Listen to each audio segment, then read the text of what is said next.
Welcome back to the 89th online episode of Peace Time, hosted every Sunday morning by Peace Point with myself, Phra Nicholas Thanissaro, coming to you today from DIMC in Azusa, California.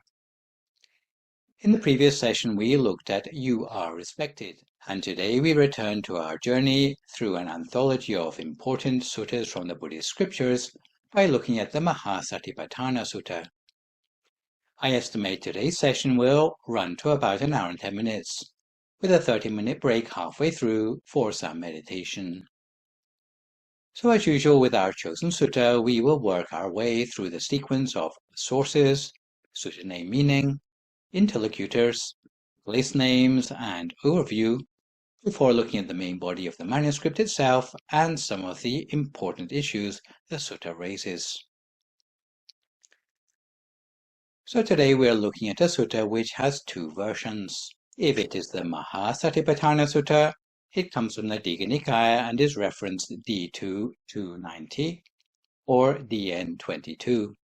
If it is the Satipaṭṭhāna Sutta without the Maha prefix, it comes from the Majjhima Nikaya and is referenced M155 or MN 10. The only difference between the Satipaṭṭhāna Sutta and the Mahāsatipaṭṭhāna Sutta is that the Mahāsatipaṭṭhāna Sutta greatly expands the section about the Four Noble Truths in the observation of the mental phenomenon, or Dhammanupassana Satipaṭṭhāna. But since this doesn't add anything we didn't already know, after our talk on the 33rd blessing on seeing the Four Noble Truths, I am going to follow the brunt of the text from the Satipaṭṭhāna Sutta in the Majjhima Nikaya. So for the translation of the primary source, we are using Bhikkhu Ñāṇamoli and Bhikkhu Bodhi's Wisdom Publications translation from the Majjhima Nikaya as our manuscript. For the commentary on the sutta, we are fortunate to be left with the transcripts of two sermons, 43 and 44, from the great abbot of Wat Phak Nam, which have also fortunately been translated into English and published in volume 1 of a book called Visuddhivajja. So starting with the meaning of the sutta's name, Maha means greater, Sati means mindfulness or memory, Paṭṭhāna means bases or foundations. Sutta, of course, means a discourse. So putting all the parts together, the sutta name would be translated as the Greater Discourse on the Foundations of Mindfulness. The sutta is a conversation between the Blessed One and the assembled monks, where the Buddha initiates the sermon himself. The sutta was given at a place called Dhamma, which has two equally correct alternate spellings. And it was a township in the Guru country, a kingdom far to the northwest of the Buddha's usual stamping ground. During the course of his wanderings, the Buddha stayed at this place several times, and Buddhaghosa said that the place took its name from the way people there were full of wisdom and their food was nutritious. The Mahāsatipaṭṭhāna Sutta is considered so important because the four foundations of mindfulness it describes are contained in the Vibhanga's 37 factors of awakening, or Bodhipakkhiyattamma. It is also important that I include the sutta amongst my illuminated texts because it is one of the most widely quoted but often misunderstood parts of the Buddhist scriptures. I say this because in the Dhammakaya tradition, thanks to the teaching of the great abbot of Wat Phak Nam, or as I shall call him for short from now on, Lompo, we have a different, but I hope you will find more accessible explanation of how meditation following the Mahāsatipaṭṭhāna Sutta should work for the practitioner. In fact, Lompo was not boasting, but simply pointing out the importance of his unique interpretation of the Mahāsatipaṭṭhāna Sutta when he stated that the audience would not get to hear this interpretation anywhere else, but that his unique interpretation would prevent his audience from a lifetime of wasted practice and ensure that they didn't miss out on Buddhist attainments. In effect, he was making the iconoclastic claim to correct misleading interpretations that had already been promulgated for centuries in commentarial tradition. So what were the ineffective interpretations more generally accepted for the Mahāsatipaṭṭhāna Sutta outside of Vijjhāyadhammakaya? Most interpretations would have us believe that by practicing a series of contemplations, we can get enlightened within 7 days. According to these traditions, a lack of wise reflection, according to the 4 foundations of mindfulness, is what hinders the path of liberation, because unwise attention, especially concerning suffering, impermanence, and not-self, in relation to the craving that binds our sense organs and the sense objects, will lead sequentially to craving, clinging, becoming, birth, old age, sickness, and death, according to the links of dependent origination. However, by somehow applying contemplation of the 4 foundations of mindfulness, miraculously, contemplation of our body will lead to an interruption of unskillful perception. Contemplation of feeling will lead to interruption of unskillful feeling. Contemplation of consciousness will lead to interruption of unskillful mental formations. And contemplation of mental objects will lead to an interruption of the unskillful links between mind and mind objects that leads to unskillful mind consciousness. But by wise attention, there is a reversal of the cycle of dependent origination, which can miraculously lead to there being no more craving, clinging, becoming, birth, old age, sickness, and death. So for each of the 4 foundations of mindfulness, I will mention the conventional interpretation and practice before quoting Luang Por to highlight the corrected interpretation within Dhammakaya. So opening up the scripture of the Satipaṭṭhāna Sutta, according to paragraph 4 and 5, a monk gone to the forest or to the root of a tree or to an empty hut sits down, having folded his legs crosswise, set his body erect, and established mindfulness in front of him. Ever mindful, he breathes in, mindfully he breathes out. According to conventional understanding, wise attention in the contemplation of the body can be achieved by contemplation of in and out breathing, or anapanasati. Secondly, we see in paragraph 6 and 7, when a monk is walking, he understands, I am walking. When standing, he understands, I am standing. When sitting, he understands, I am sitting. When lying down, he understands, I am lying down. Or he understands accordingly, however his body is disposed. This tells us that by contemplation of bodily posture, in other words, walking, standing, sitting, and lying down, otherwise known as Iriyapada, mindfulness of the body can be achieved. Next, in paragraph 8, we read a monk acts in full awareness when going forward and returning, when looking ahead and looking away, when flexing and extending his limbs, and so forth. This is the 3rd way to develop contemplation of the body by wise attention, otherwise known as sampajañña.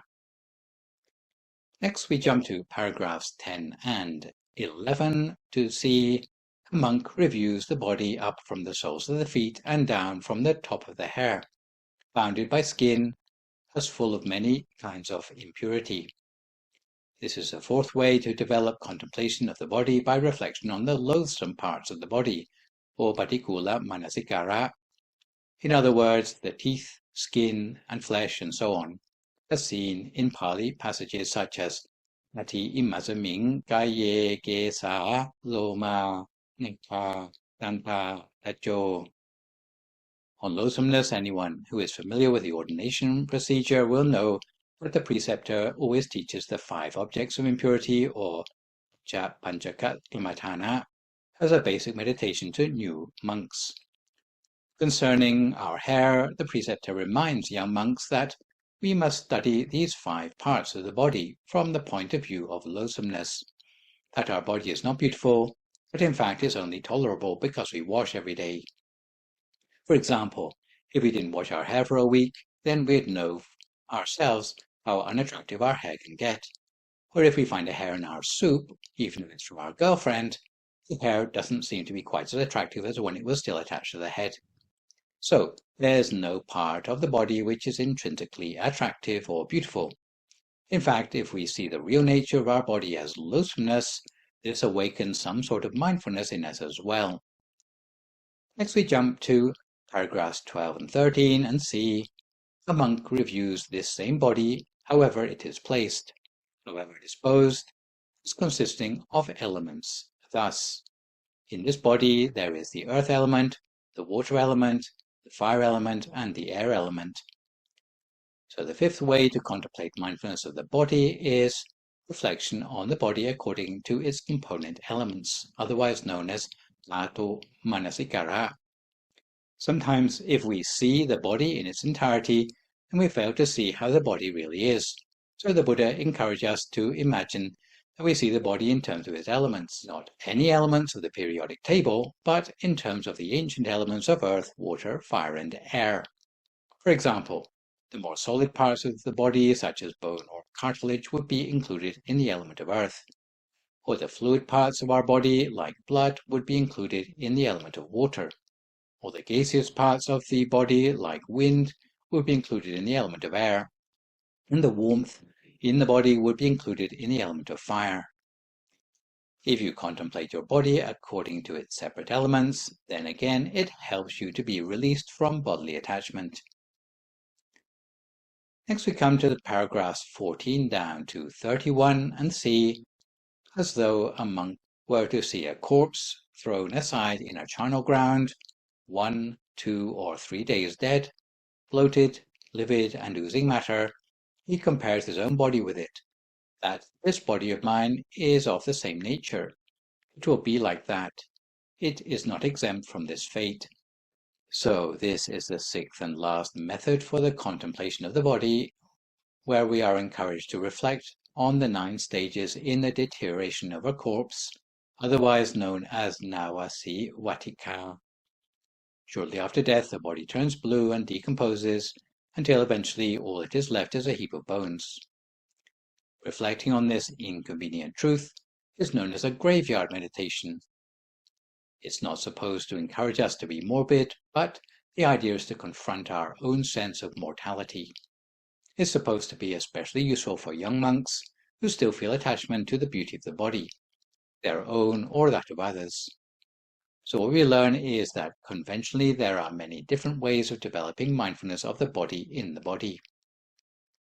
In fact, what we see here in the suttas is only a small proportion of the total number which are described in the Buddhist commentaries. There's a particular commentary in Buddhism called the Path of Purity, or the Visuddhimagga, and it mentions as many as 40 different ways of achieving what's known as mindfulness. According to the explanation of Luang Por, the first foundation of mindfulness tells us that these contemplations must lead the practitioner to be able to see the body within the body. So the sort of mindfulness needed is not just to objectify parts of the body, but rather to achieve one-pointedness or the stopping of the mind. Luang Por has translated the Mahāsatipaṭṭhāna Sutta literally, informing us that inside this body of ours there are additional bodies, starting with the refined human body, which amounts to a subtler dimension of our being. To quote Luang Por, Gaye Gayanupasi means to see the body in the body. What does the refined human body look like? It looks exactly the same as the human body, and of the same gender, as though it were the same person, even though it is not the same body. This body is the refined body, which, when one is sound asleep, as one dreams, the refined body can travel out of the physical human body as it continues to lie on the bed. This is what we mean by the body in the body. How does one see the body in the body? It is seen with the eyes of the refined human body, not with the eyes of the physical human body. Human eyesight cannot see the body in the body. This is seen by the eyes of the refined human body. So Luang Por claims that there are more bodies than the physical one, which corresponds with a translation that doesn't say parts of the body or the body as a body or inside the body, but rather seeing the body in the body. So what the sutta translates as contemplating externally, Luang Por interprets as relating to the physical body. What the sutta translates as contemplating internally, he interprets as relating to the inner bodies. So Luang Por's interpretation corresponds with the New Age idea of the astral or dream body. You might have heard of astral projection, where you send your inner body outside into the world around you to go exploring, or less dramatically, when you have a lucid dream and you see yourself in your own dream. Anyone ever done that?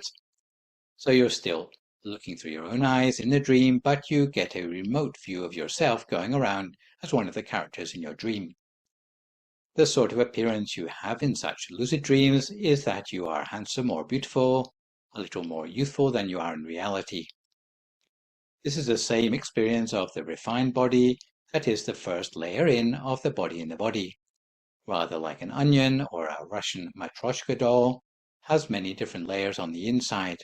If you peel off the outermost layer, then you get down to the next layer. For Russian dolls on the outside, you've got a big mummy doll, and you open up the mummy doll, and inside there's a slightly smaller mummy doll, and then you come down to the very kernel, and you get two tinier and tinier ones inside. It's a good analogy for the explanation of the foundations of mindfulness that is explained by Luang Pu. So, in fact, what we learn from Buddhism is that what we see of our physical existence from the outside is only scratching the surface of what we really are. Our real human nature, in fact, goes much deeper on many different levels, just like an onion goes layer after layer, and maybe it gets purer and cleaner as you go further in. So the astral body or the dream body, this is the first layer in for our comparison to the onion skin, but there are more layers as well. Next we come to this second foundation of mindfulness to do with the feelings in the feelings. In the sutta we come to the paragraphs 32 to 33, where at paragraph 32 we see, "And how monks does a monk abide contemplating feelings as feelings?" Here, when feeling a pleasant feeling, a monk understands, I feel a pleasant feeling. When feeling a painful feeling, he understands, I feel a painful feeling. When feeling a neither painful nor pleasant feeling, he understands, I feel a neither painful nor pleasant feeling. And again in paragraph 33, we see the reference to contemplating externally and contemplating internally. According to conventional understanding, for contemplation of the feelings, you are supposed to become aware of whether the feelings are pleasant, painful, neither painful nor pleasant, and one contemplates the feelings while overcoming any component clinging we may still have relating to our feelings. By contrast, according to the explanation of Luang Pu, the feelings or Vedana actually need to be seen by the practitioner.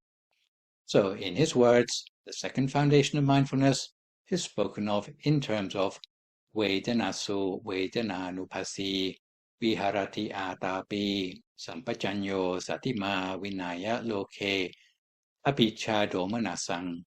That is, to remain frequently seeing Vedana in Vedana, to use perseverance as a tool to set the defilements on fire.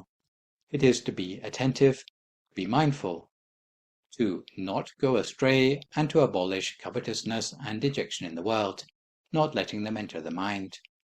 To see Vedana in Vedana means that whatever the human body can feel, be it happiness, suffering, neither happiness nor suffering, pleasure or sorrow, the refined body is similarly able to feel in exactly the same way as the physical body.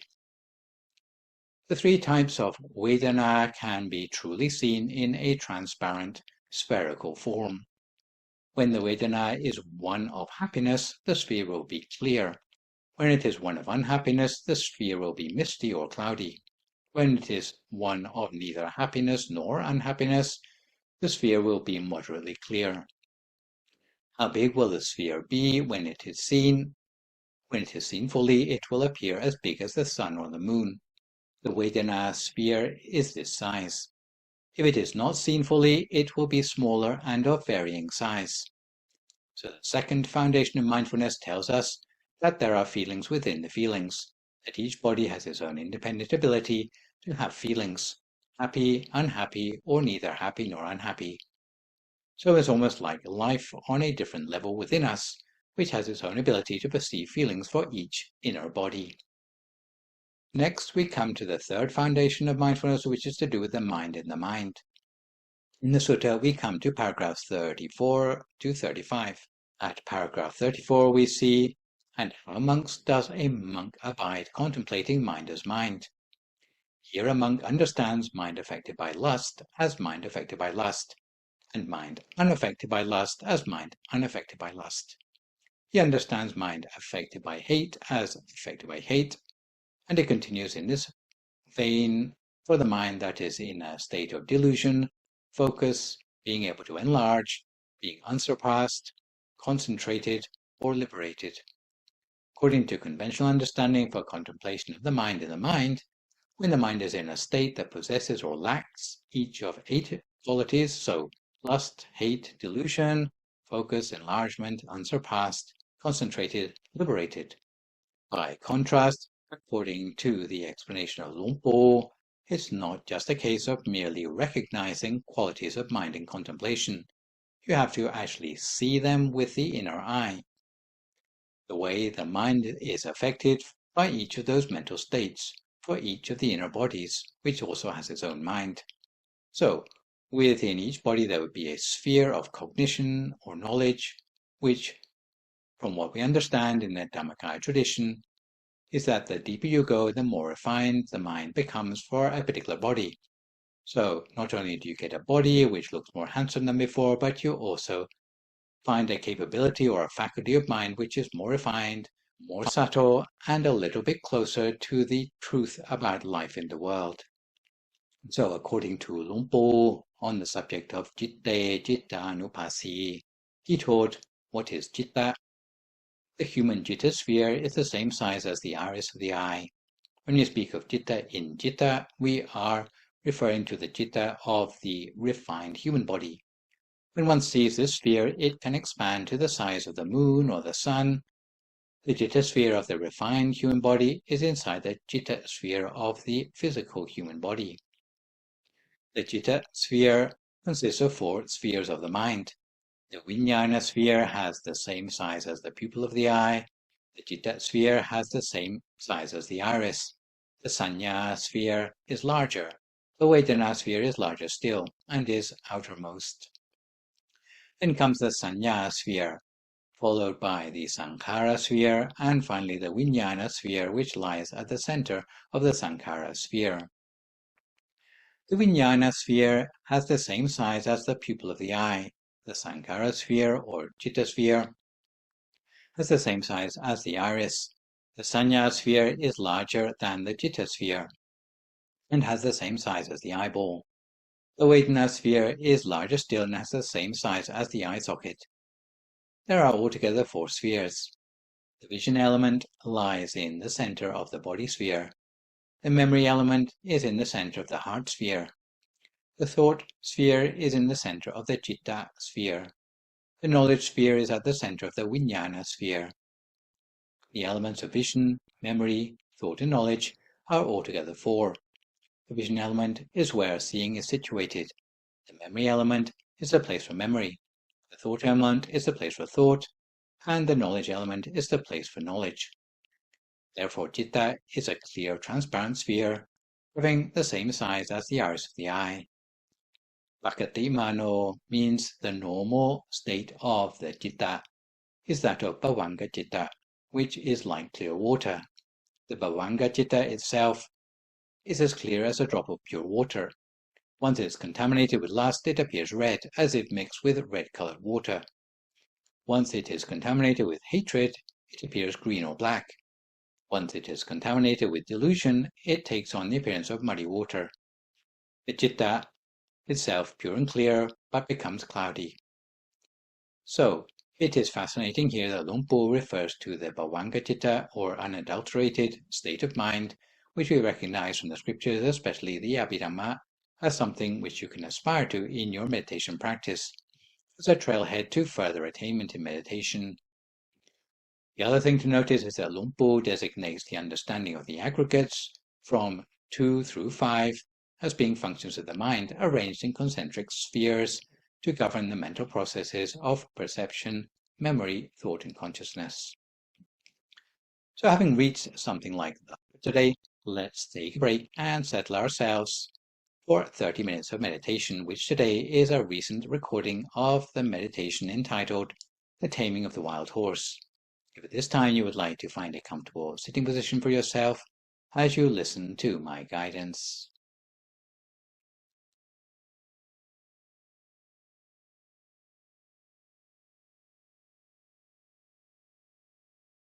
So we can start by gently adopting the posture that we need so that our heart and mind can really relax along with our body and pick up on feelings of inner ease, peace and softness. And when you're ready, close your eyes and just start to release tension from all those habitual places where tension builds up in your body. Initially, in every meditation, we need to structure our practice, perhaps just for the first 10 minutes or so, to make a clean break from our usual preoccupations, while setting the mood for the meditation ahead. So in this regard, you can start by slowly taking a deep breath in before exhaling, just to feel the soft touch of your breath on your lips. And repeating this a couple more times, each time letting your body settle a little bit further into the moment.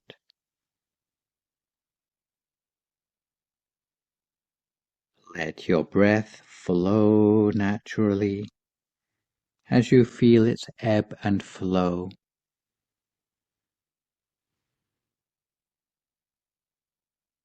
Release any tension or tightness still gripping your head or face. Relax yourself from your shoulders down through your chest and your belly. You can let yourself really relax into the cushions. You generally want to err on the side of being relaxed when relaxing your body. Turning your attention now to relaxing the mind, you can start to become increasingly attuned to the feelings inside you. If at any point when you're meditating you start to feel a sense of not quite being comfortable, definitely look to the mind and acknowledge and notice any mood that's there. So take the first few moments of your practice just to come to an inner place of relaxation, not reaching for anything, not expecting anything, and most definitely not being hard on yourself in any way. You can let go right from the start of any sense of self-reproach and let your practice come from a place of kindness and compassion. Simply taking a few moments of our time to train the mind, rehabituate the mind, redirect the mind, essentially to the present moment of our experience, our direct experience of the here and now, rather than the place where we're habitually caught up in concepts, ideas and daydreams, plans for the future, or stories of our past. And although we don't want to be too heavy-handed, we might need to accept that out of unfamiliarity, we may start out by feeling slightly uncomfortable, agitated, or restless when we first sit down to meditate. If you've been busy doing other things, or have simply been thinking a lot, the mind is unlikely to calm down immediately. It will have built up a certain amount of momentum that will take a few minutes to settle down again. And it's only natural to experience that movement of mind, physically as well as mentally. So remember the idea of giving the mind space and allowing it to come to a natural place of rest in its own time. Rather than leaning forward into the future, we continue to settle back.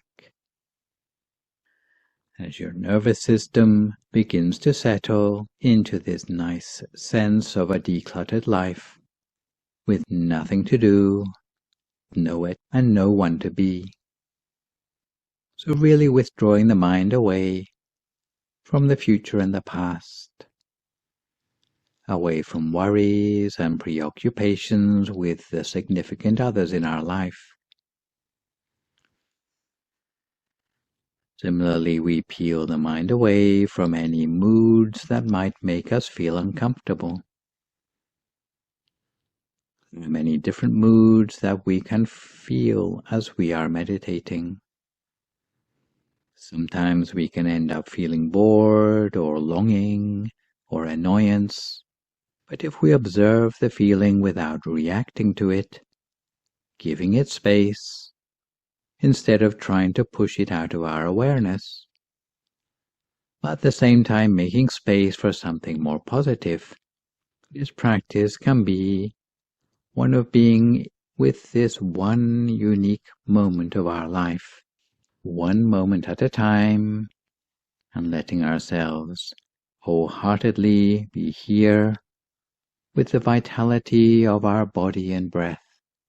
We treat any pleasant or unpleasant feelings arising, any moods, bodily sensations, sounds or visual imagery in the mind, with equanimity, just accepting them all for now.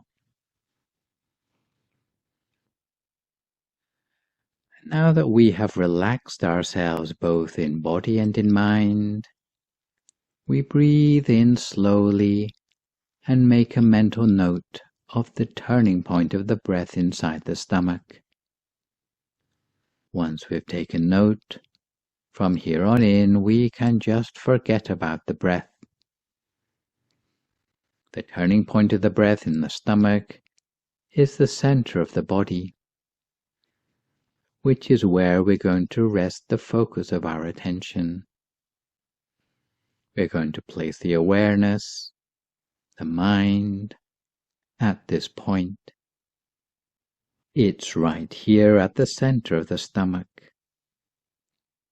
In practice, it doesn't really matter where exactly we place our mind at this stage, but once our mind is calm and refined enough, the mind will zero in on the center of the body by itself. When the mind begins to settle at that point, you will feel that something is almost alive at the center of the body. For the time being, just rest the mind gently in the general area of the center of your stomach, at the point that you feel most comfortable with.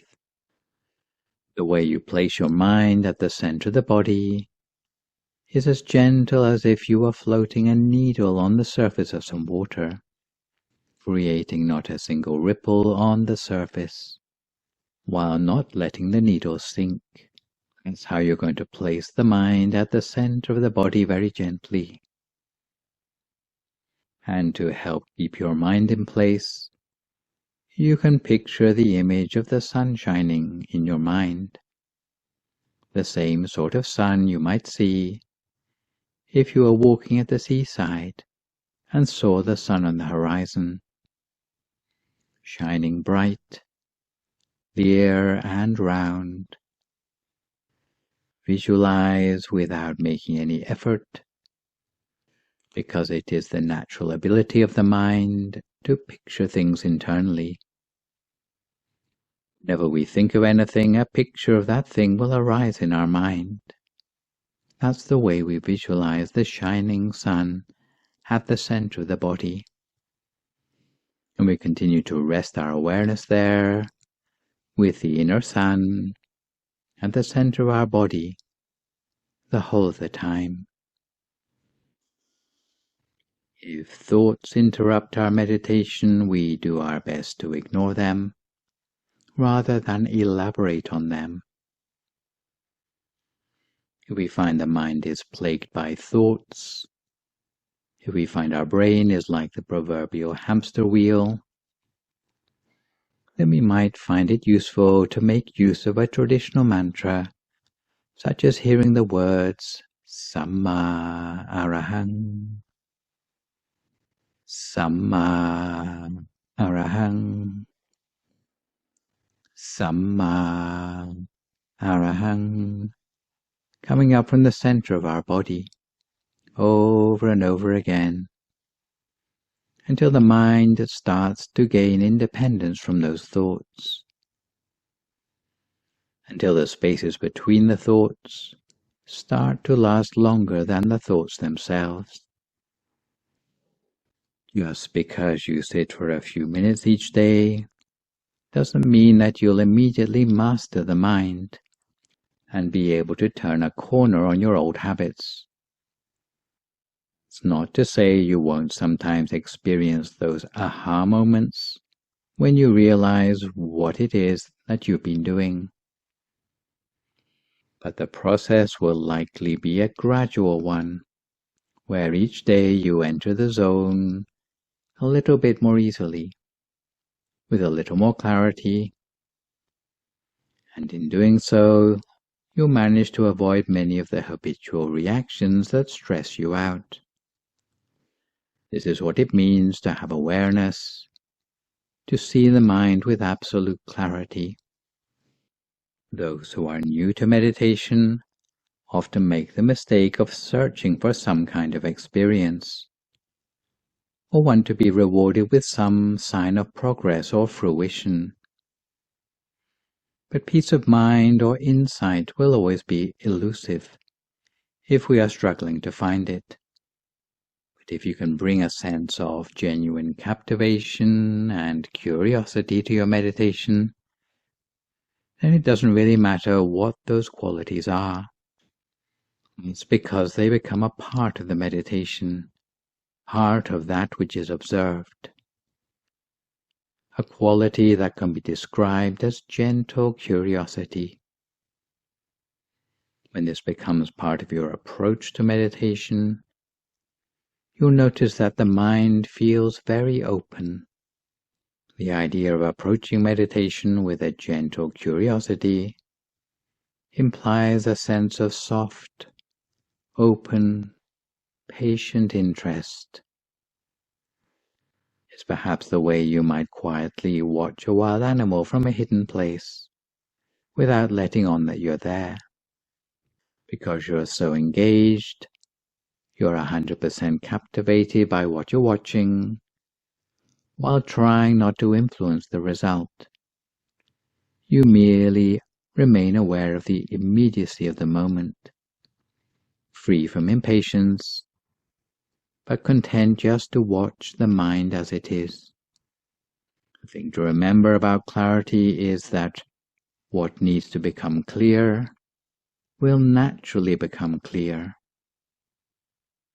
Meditation is not about rooting around in the recesses of the mind, digging up old memories, getting caught up in analysis and trying to make sense of it all. Clarity will arise in its own time and in its own way. Sometimes clarity will mean becoming more aware of the thinking process. At other times, the awareness might shift to the emotions or physical sensations. Whatever happens and whatever you become more aware of, allow it to happen naturally. So instead of resisting it because it's unpleasant or uncomfortable, or trying to hasten its departure by delving into analysis, just allow it to happen in its own way and at its own pace for a few more moments in silence.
When you bring the attention back to the center, do so gently, with respect for yourself and respect for the stability of your mind.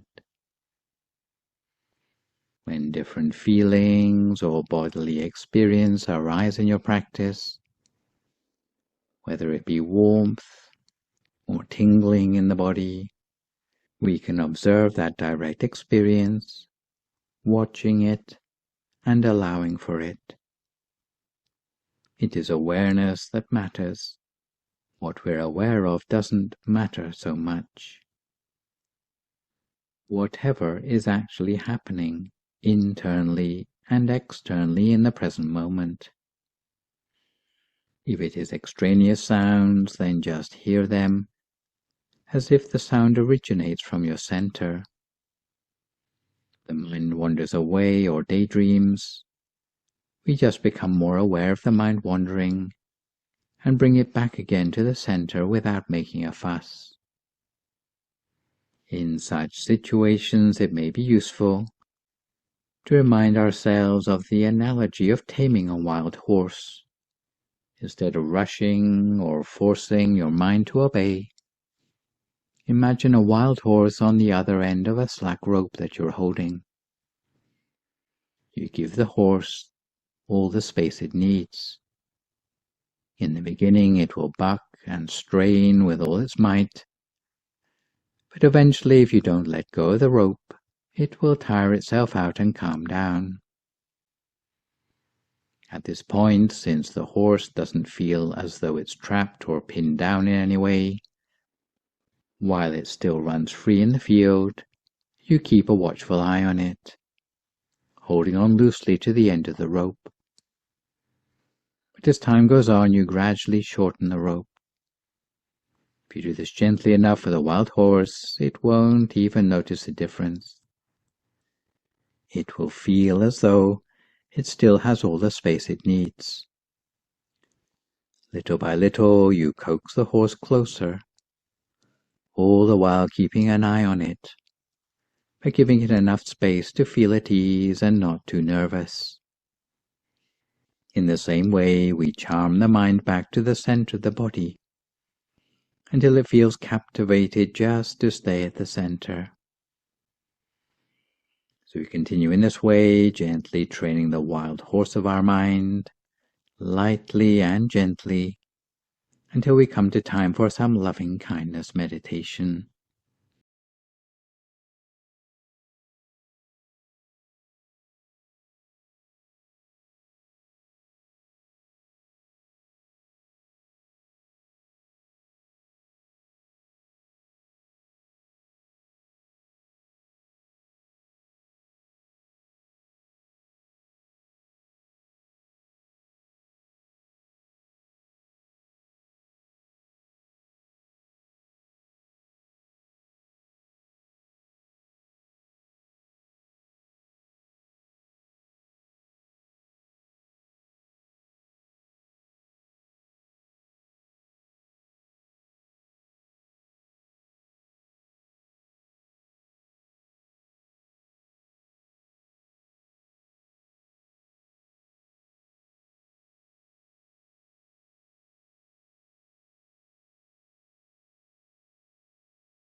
Once the mind has absorbed the source of pure energy, imagine the energy radiates outwards in all directions.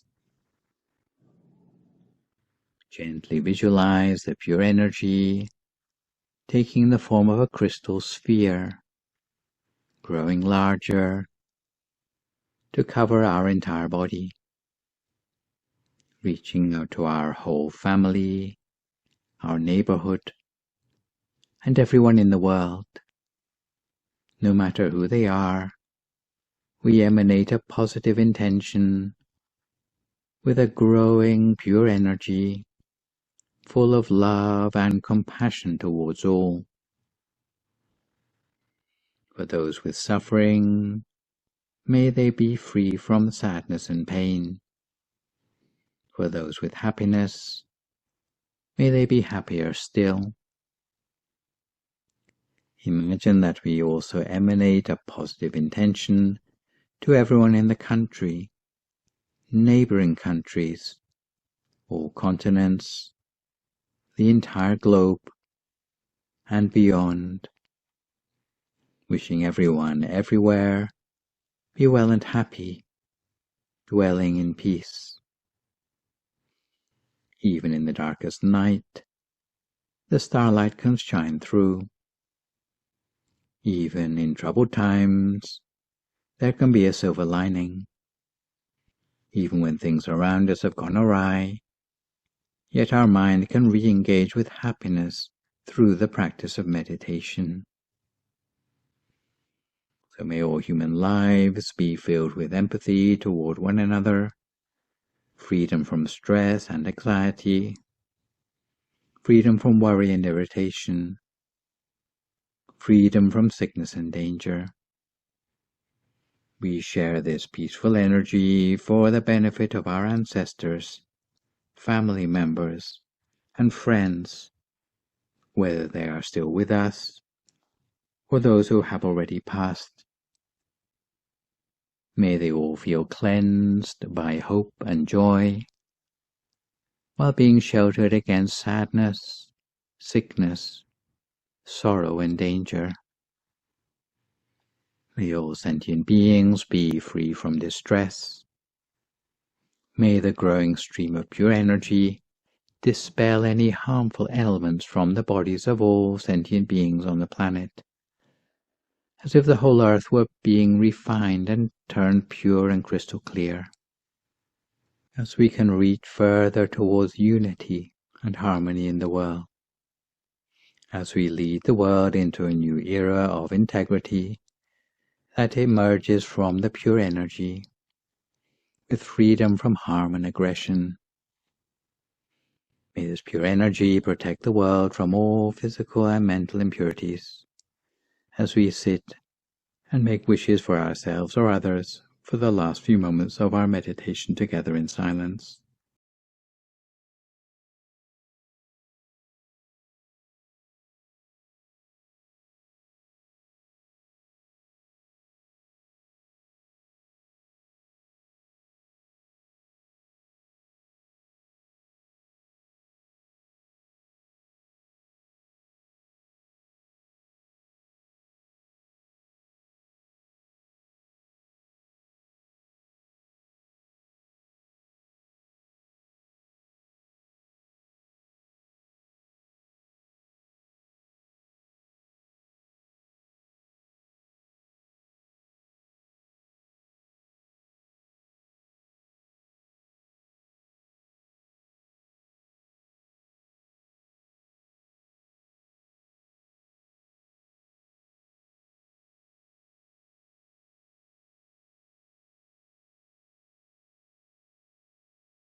Sappa Buddhanubhavena, Sappa Dhammanubhavena, Sappa Sankhanubhavena Sattha-soti. Part 1 to 2. If you'd like to come to the end of your meditation for today, you can gradually open your eyes again. If you feel at all uncomfortable, then slowly try changing to a more comfortable position before gradually finishing your practice. So we can gradually return to our subject matter of the Mahāsatipaṭṭhāna Sutta for today. We can pick up where we left off by considering the fourth and final foundation of mindfulness, which involves contemplation of the mental phenomena, or dhammas. When we talk about dhammas spelled with a small d, it means mental phenomena, not truth or Buddhist teachings as in Buddha Dhamma Sangha, which would be spelled in Romanized script with a capital D. So Dhamma spelled with a small d in this case, the mental phenomena or things which pass through the mind. In the sutta we come to the paragraphs 36 down to 44.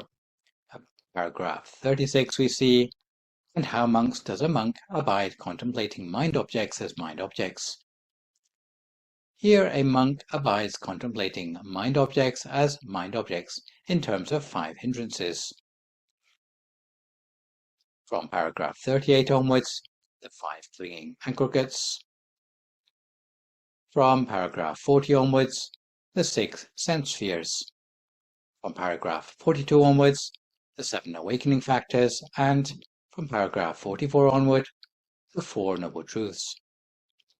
So to summarize, contemplation of the mental phenomena or dhammas according to conventional understanding, you're supposed to contemplate on the 5 hindrances comprising sense desire, ill will, sloth and torpor, absent-mindedness and doubt. Then contemplate the 5 aggregates of attachment comprising form, feeling, perception, fabrication, consciousness. Then contemplate the 6 sense spheres in a way that unbinds the fetter of craving in the sense consciousness between each sense organ and the corresponding sense object for each of the 6 senses, in accordance with the teaching in the Kotita Sutta that the eye should not be fettered by the visual objects. Then you are supposed to contemplate the mental phenomena by means of 7 factors of awakening or pojjhanka, which include mindfulness or sati, investigation or dhamma, persistence or viriya, joy or piti, serenity or passaddhi, concentration or samadhi, and equanimity or upekkha. Finally, you're supposed to contemplate the 4 noble truths, which we already know about from studying blessing number 33. But according to the explanation of Lumpo, the mind of each individual inner body has phenomena or mental objects that are passing through them. Lumpo characterizes the Dhamma in the Dhamma, passing through the minds of the inner bodies as spheres which can be seen rather than merely contemplated by the meditator. Lumpo explains, the Dhamma sphere that makes the physical human body possible lies at the center of the human body, the size of the yolk of a chicken's egg. To see the Dhamma sphere at the center of the human body is what is meant by seeing Dhamma in the Dhamma. The Dhamma sphere that makes the refined human body possible is larger. It is twice the size of a chicken's egg. It lies at the center of the Dhamma sphere. This is what will be seen. It is transparent and pure. When one sees that Dhamma sphere, it can expand to the size of the moon or the sun. This is what is seen, and what the practitioners at Wat Phakna have seen. It is not just a figment of their imagination. Lumpo goes further to refer specifically to a level of experience of the meditator where a diamond-bright mirror sphere is attained by the meditator as seeing the Dhammanupassana Satipaṭṭhāna sphere. He sometimes refers to this by its other name of the Pattamamagga sphere, the sphere of the initial path, because it represents the trailhead of attainment that will lead to the absorptions and which is equivalent to the first absorption at entry level. According to Lumpo's interpretation, beyond the Pattamamagga sphere, meditational attainment can be tracked in terms of visibility of the different forms of body in the body. An inner journey is understood in terms of the system of the 18 bodies. So, if we go in sequence from basic to advanced, what you get to see, even before you close your eyes, is the first of your bodies, which is your physical body. It's quite clear to see, even for non-meditators.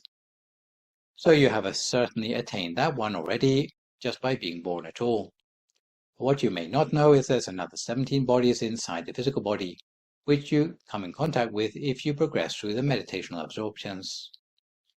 If you're able to meditate at the sphere at the center of your body, your mind will eventually have a sense of being absorbed into that sphere, and your awareness will be able to pass through the center. In between each of the bodies are 6 inner spheres, the Dhammanupassana Satipaṭṭhāna sphere being the first, and then the sphere of morality or sila, the sphere of concentration or samadhi, the sphere of wisdom or paññā, the sphere of liberation or vimutti, and the sphere of seeing and knowing of liberation or vimuttiyanatasana, each of which you expand outwards, and the next more subtle layer will then appear at the center in its place. And just in case you are wondering, the pictures in the slides that follow are obtained from the main temple in Thailand, where there are monks who are not only expert meditators, but who are gifted in fine arts. So, these monks are responsible for drawing these pictures from first-hand experience. So having gone through a series of 6 spheres in this way, the 7th one is not a sphere anymore, it's an inner body, known as the refined human body. So the dream body or the astral body, which I talked about at the Gaye Gayanupasi stage, which looks pretty much the same as your physical human body, only it seems to be frozen in time at the age of about 16. So that's the first layer in. The next layer is what's known as the coarse angelic body. With each of the levels, you will notice that inner bodies come in pairs, coarse and refined. Generally, the coarse means the entry level, whereas as you progress within the same level of refinement, you get to the refined body, which is the high-end version of the same level of refinement, when you've reached a complete degree of mastery for that level. So here's the refined angelic body. The angelic body is female for females or male for males. What you can see is the sort of ornamentation which is the identifying feature of the angelic level with armbands and so forth.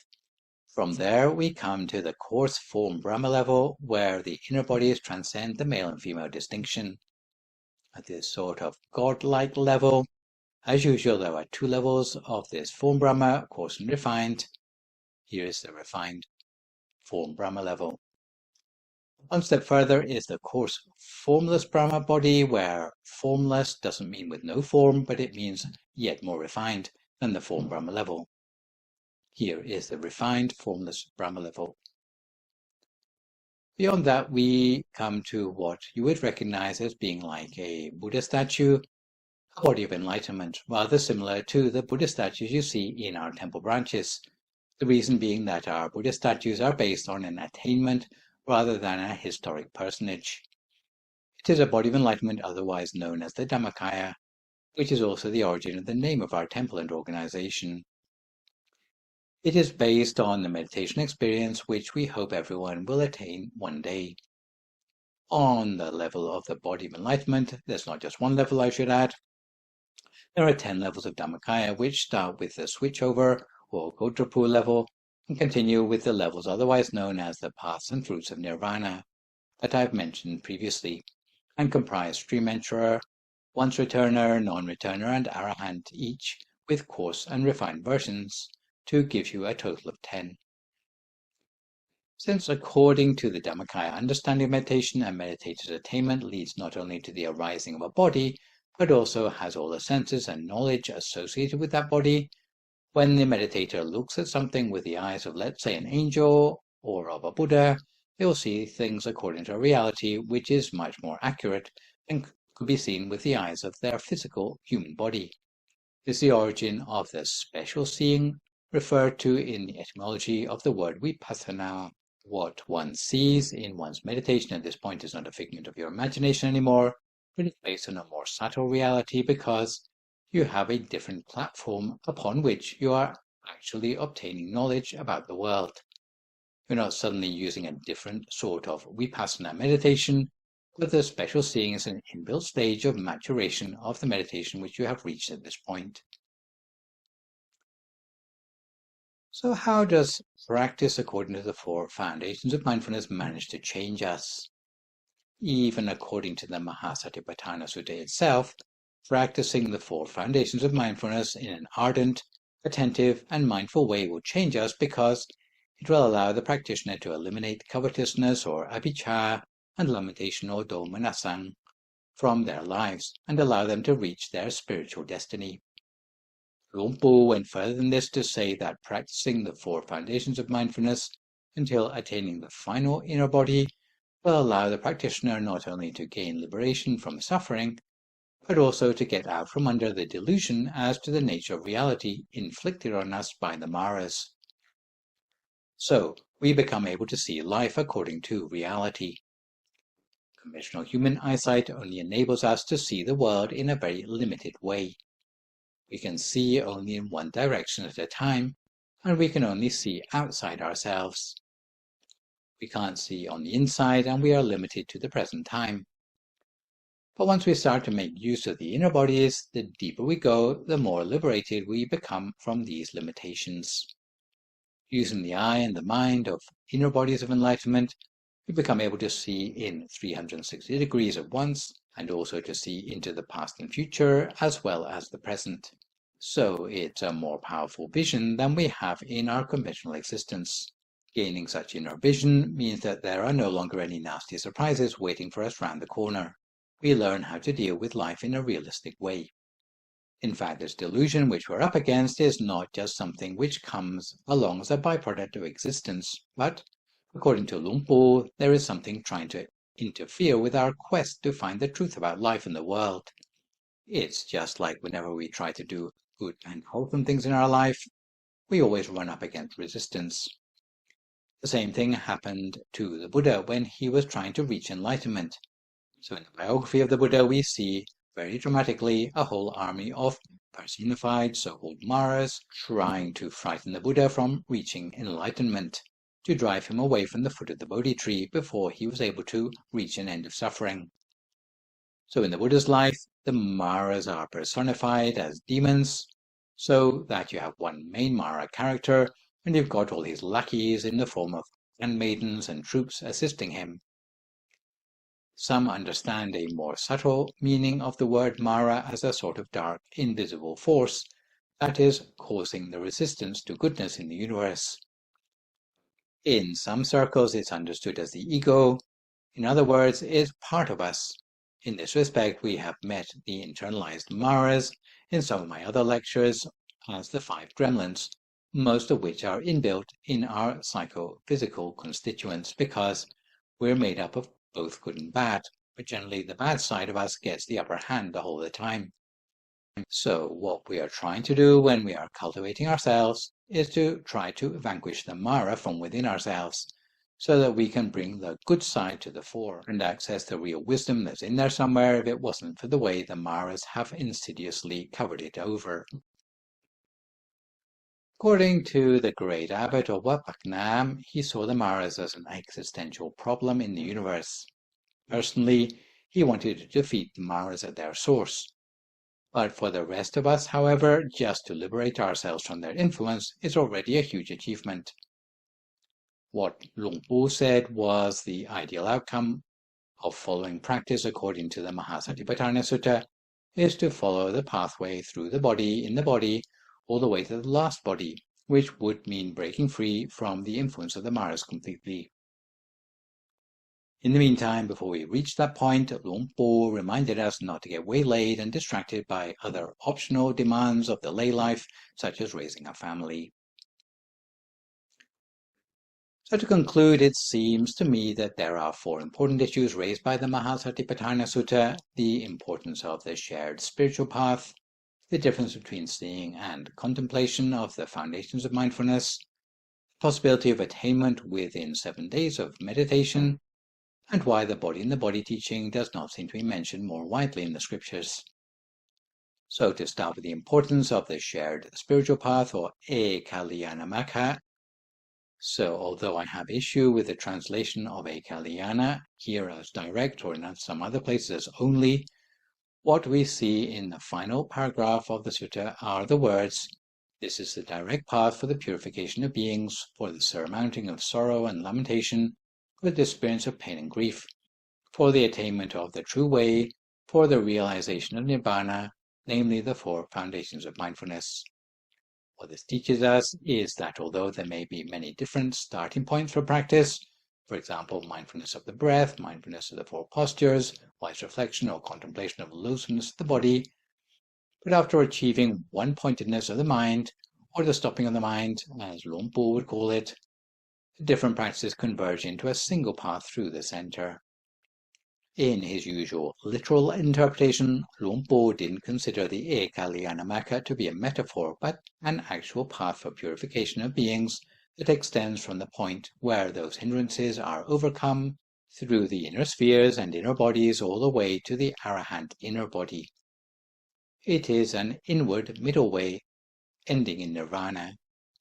It starts with attainment of a diamond-like, mirror-bright inner sphere at the center of the body, which Luang Por called the Dhammanupassana Satipaṭṭhāna sphere, and extends through the Dhammakanda spheres, Sila, Samadhi, Panya, Vimutti, and Vimuttiyanatasana spheres, through the 17 inner bodies, not counting our physical body, to reach the Arahant attainment.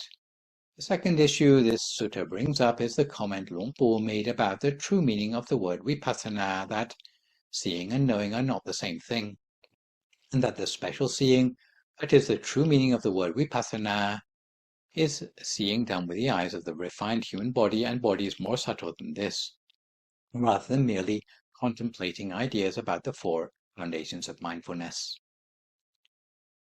Third point that we see in paragraph 46 at the end of the sutta is the promise from the Buddha that if the 4 foundations of mindfulness are practiced correctly and in earnest, it will lead the practitioner to full enlightenment or attainment of the non-returner level of enlightenment within 7 days. Although the Buddha's promise may have been more applicable during the time the Buddha was actually alive, it does convey the possibility for swift Dhamma attainment not having gone out of date. And although I cannot promise 7 days, Luang Por did maybe more realistically for our present day and age say attaining the body of enlightenment or Dhammakaya is not too hard but not too easy either. The final issue we come across is why the translation of body in the body used by Luang Por does not seem to be mentioned anywhere else. Although some teachers like Bia Tan do use the body in the body translation, the idea of actually seeing the bodies does not seem to be found outside Vicca Dhammakaya. In other Buddhist lineages, the only indicator that tells you that you are passing through the different levels of the absorptions is the feelings or absorption factors which are present or absent as we pass through them, in which case piti or sukha may be present or absent, for example. Luang Por did not deny the validity of absorption factors, but he added the detail of the equivalent bodies within the body that you can see in the slide, where the first absorption is indicated by seeing the Patimamaka sphere at the entry level, and the refined human body at the fully developed level, where the second absorption is indicated by seeing the angelic inner body, where the third absorption is indicated by seeing the form Brahma inner body, where the fourth absorption is indicated by seeing the formless Brahma inner body, and where transcendental states beyond the absorptions are indicated by seeing the bodies of enlightenment. Although bodies within the body can be found explicitly in other Mahayana traditions of practice, to my knowledge the only reference elsewhere in the Theravada scriptures are the eyes of the inner body, namely the 5 eyes of the Blessed One, Jakku, in the Julanitesa of the Khuddaka Nikaya, namely the physical eye, Chaksu, which would be equivalent to the eye of the physical human body, the divine eye, Chakku, which would be equivalent to the eye of the angelic body, the eye of wisdom, Chakku, which would be equivalent to the eye of the form Brahma body, the eye of all-round knowledge or omniscient eye, Chakku, which would be the equivalent to the eye of the formless Brahma body, and the eye of a Buddha, Chakku, which would be equivalent to the eye of the body of enlightenment or Dhammakaya. So the idea of body in the body is implied in the scriptures of the Theravada, with only Luang Por giving the idea a literal interpretation. So today we've been looking at the Mahāsatipaṭṭhāna Sutta. For my next live session online, which will, fingers crossed, be a week on Sunday morning, we'll move on to look at the Janusoni Sutta, which is about the Buddhist practice of dedicating merit for the departed. So for good measure, I'd like to remind viewers to keep the questions coming about meditation or topics you have learned in this lecture to the email address that you can see spelled out in the slide. I'll do my best to answer these on my next session. In the meantime, try to avoid recklessness or complacency, maintain a positive mood, speak only positive words, forgive others, extend good wishes to others, and meditate daily. Hopefully, as a result of today's session, you will be able to develop wise reflection and walk the path through the body, in the body, until you can reach the final body of enlightenment. So, that's all for today. Thanks for viewing. So long, folks, and stay safe.